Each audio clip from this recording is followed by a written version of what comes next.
Few writers in popular music spoke with such blunt clarity as John Lennon when discussing songs. Even during the peak years of the Beatles, Lennon almost never gave praise freely, whether to fellow musicians or even to those closest to him. When a track earned his approval, it was because it held something beyond chart success, depth in feeling, design, or musical imagination. Still, in various conversations throughout the 1970s, Lennon occasionally pointed to certain Beatles recordings with unexpected admiration. At times, it was the craftsmanship, at others, the studio atmosphere, in sometimes simply the sense that a piece had captured something lasting. Here are 10 Beatles songs John Lennon regarded as pure genius. Number 10, Things We Said Today, 1964. You'll be thinking of me somehow. Amid the chaos of Beatlemania, this song could have easily slipped by unnoticed among the more upbeat hits, yet Lennon sensed a distinctive quality within it that set it apart. Although mainly written by Paul McCartney, the composition carried a heavier emotional tone than much of the band's early work. Rather than presenting love in a simple, carefree way, the words suggested distance and quiet doubt, thinking of me. The narrative moves between present joy and a future perspective, imagining when today's moments will exist only as memory. From a musical standpoint, Lennon appreciated the shift between the subdued verses and the rising chorus.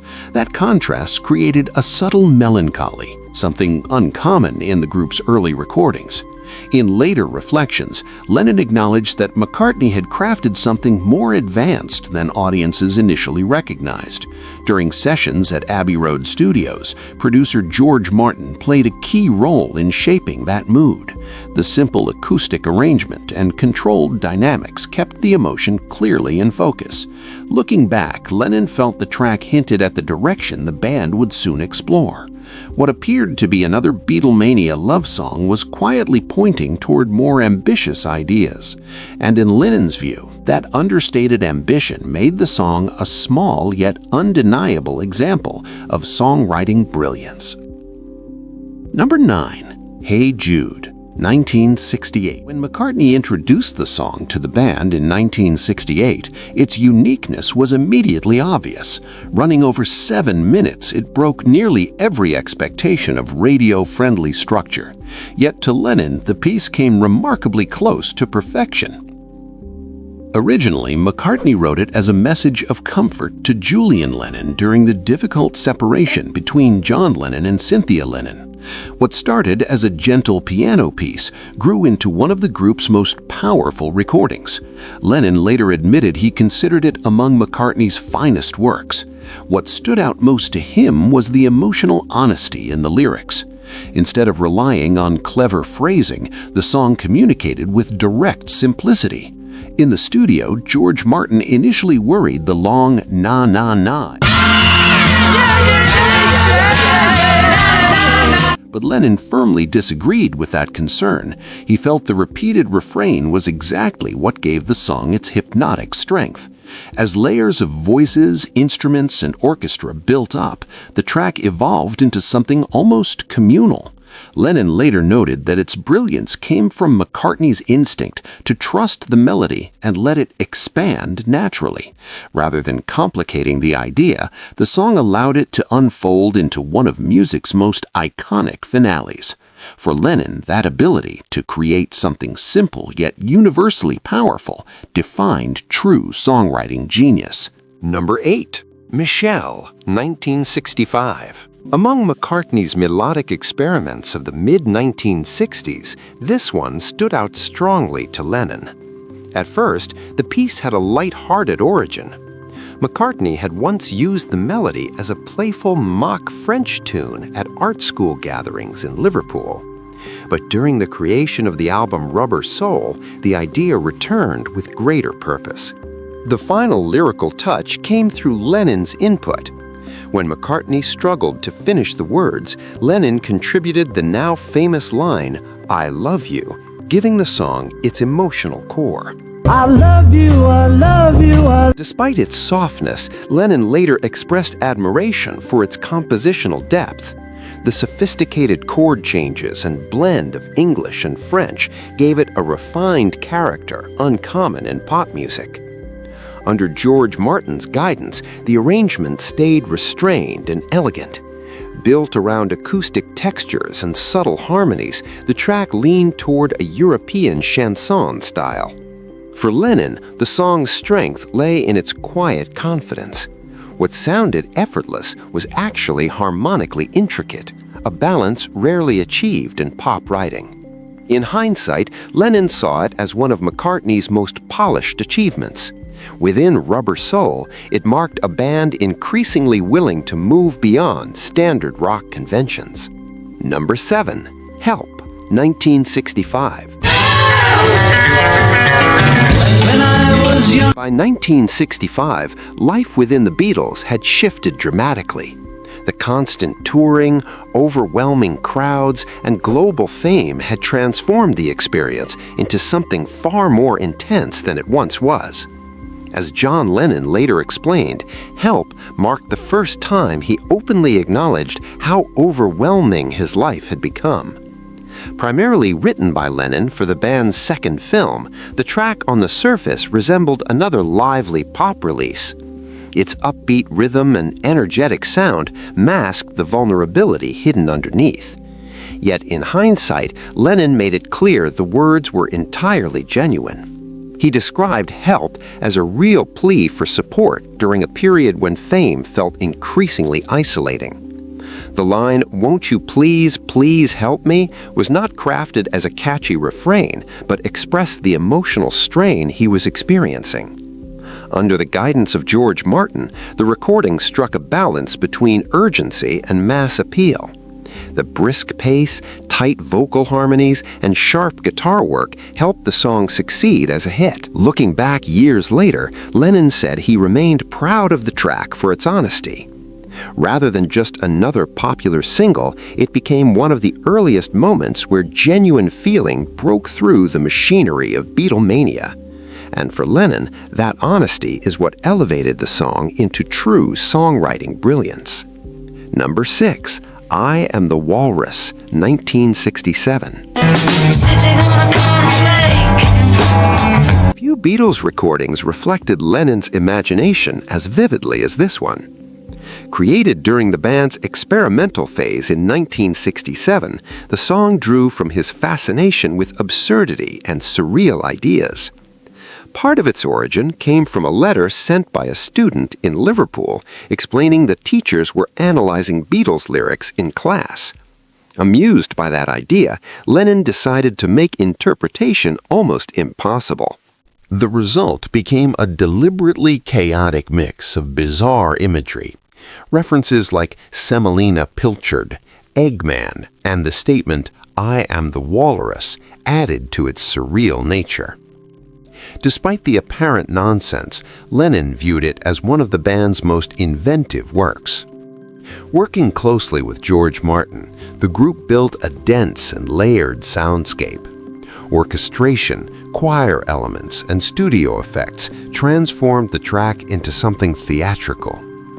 A live BBC broadcast of King Lear even found its way into the final mix by accident. Instead of removing that unexpected element, Lennon chose to keep it. For him, unpredictability was central to the song's purpose. Rather than follow songwriting rules, the track aimed to challenge them entirely. Because it turned chaos into something compelling, Lennon later considered it one of the Beatles' most brilliantly unconventional creations. Number 5. Across the Universe, 1968. Among Lennon's compositions, few possessed such calm, reflective beauty. Unlike many Beatles songs shaped through heavy studio work, this one came together almost effortlessly. Lennon recalled that the melody and lyrics flowed out in a single moment after a restless night. The spark came after an argument with Yoko Ono, leaving him unable to sleep. fragments of thought formed into the line, "Words are flowing out like endless rain into a paper cup." What stood out to Lennon was how naturally the song seemed to write itself. He described it as one of the rare instances where a piece arrived fully formed without struggle. The repeating phrase Jai Guru Deva, inspired by Sanskrit, reflected his interest in meditation and Eastern philosophy. During recording sessions, George Martin handled the arrangement with restraint. The focus remained on Lennon's acoustic guitar and gentle vocal delivery. Later versions introduced orchestration, but the essence of the track stayed rooted in simplicity. Although he later felt the recording never fully matched his vision, Lennon never questioned the strength of the song itself. For him, it represented a rare clarity where melody, lyrics, and atmosphere aligned perfectly. That almost spiritual sense of creation led Lennon to regard it as one of the most beautiful pieces the Beatles ever made. Number 4, A Day in the Life, 1967. And though the news was rather sad, Lennon saw this song as a moment when everything within the Beatles came together seamlessly. Featured as the closing track on Sgt. Pepper's Lonely Hearts Club Band, it stood apart from their earlier work. Darker, more cinematic, and highly ambitious, it pushed far beyond standard pop songwriting. Lennon began writing it after reading about the death of Tara Brown in a newspaper. The contrast between everyday news and surreal reflection captured his attention. Lines like, "I read the news today, oh boy," conveyed a detached, almost eerie observation of reality. The piece might have remained a haunting Lennon composition, if not for a collaboration with Paul McCartney. McCartney's middle section, describing the rush of daily routine, introduced a striking contrast that completed the song. Rather than forcing a choice between the two sections, George Martin came up with a bold way to connect them. To bridge the contrast, he gathered a 40-piece orchestra and directed the players to begin at their lowest notes and steadily rise to the highest possible pitch. The outcome became the legendary orchestral crescendo, a swelling surge of sound that seemed to blur the edges of reality. And though the news was rather sad, even within the experimental world of the Beatles, the effect was astonishing. The piece concluded with another daring move. Several pianos struck a single chord together, letting it fade slowly into near silence. For John Lennon, this recording perfectly reflected what the band had evolved into by the late 1960s. No longer confined by traditional songwriting rules, they had become something far more adventurous. A Day in the Life was more than just a song. It stood as a form of musical storytelling that blended dreams, reality, orchestration, and studio innovation into something entirely new. And in Lennon's view, that fearless creativity made it one of the band's greatest achievements. Number 3, Strawberry Fields Forever, 1967. nothing to get hung about. Few recordings capture the Beatles' creative transformation as clearly as this one. For Lennon, the song carried deep personal meaning, reflecting on childhood memories and the distance fame had created. Strawberry. The name comes from Strawberry Field, located near his childhood home in Liverpool. As a young boy, he often wandered into its grounds, using the space as a quiet escape. Years later, while filming How I Won the War in Spain, those memories resurfaced. What he began writing there felt unlike anything he had created before. Instead of telling a clear story, the lyrics moved through fragments of thought and emotion. Lines like, "No one, I think, is in my tree," reflected a sense of isolation and being misunderstood. Yet the true innovation appeared during the recording process. Working again with George Martin, the band created two entirely different versions of the track. One version felt slow and dreamlike, while the other leaned toward rhythm and orchestration. Rather than choosing one, Lennon asked for both to be combined. Technically, that request posed a major challenge. The recordings existed in different keys and tempos, making them difficult to merge. Through careful tape manipulation, Martin and engineer Jeff Emmerich managed to fuse them seamlessly. The finished piece sounded both surreal and emotionally intimate. It became a sonic space where memory and imagination seemed to merge. For Lennon, the track achieved something he had long pursued, translating his inner thoughts directly into sound. And because it transformed childhood reflection into groundbreaking music, he saw it as one of the Beatles' most remarkable accomplishments. Number 2. In My Life, 1965.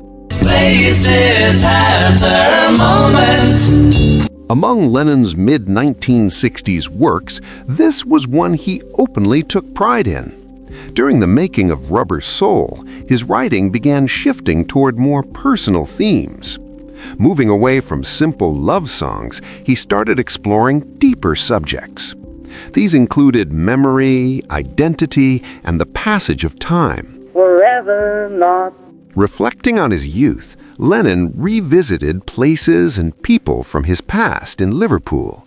Streets, friendships, and moments that had faded with fame became central to the song. The result was a composition that felt unusually mature for someone in his early 20s. In the studio, George Martin added a memorable Baroque-style keyboard solo. Without access to a harpsichord, he recorded it on piano at half speed and played it back faster. This technique gave the solo its distinctive classical tone. For Lennon, In My Life marked a turning point in his songwriting. Forever not for better. It introduced a deeper emotional voice into the Beatles' music. Because of that shift, he later regarded it as one of their most important and genuinely brilliant works. Number 1. Here, There, and Everywhere, 1966. I need my love to be here. When conversations turn to the greatest love songs by the Beatles, this track is almost always mentioned. Primarily written by Paul McCartney during the sessions for Revolver, it showcased a level of melody sophistication that impressed Lennon himself. The idea behind the song was simple at its core. McCartney wrote it as a tender expression of love for Jane Asher. Changing my life with a way. What elevated it beyond a typical love song was its elegance in melody and harmony. From the opening line, the music flows with a gentle, graceful movement. Subtle chord changes guide the song in unexpected directions without disrupting its calm tone. Unlike many pop songs of its time, it avoided obvious hooks and repetition. Instead, it unfolded almost like a piece of chamber music. Each phrase connected smoothly, creating a continuous emotional flow.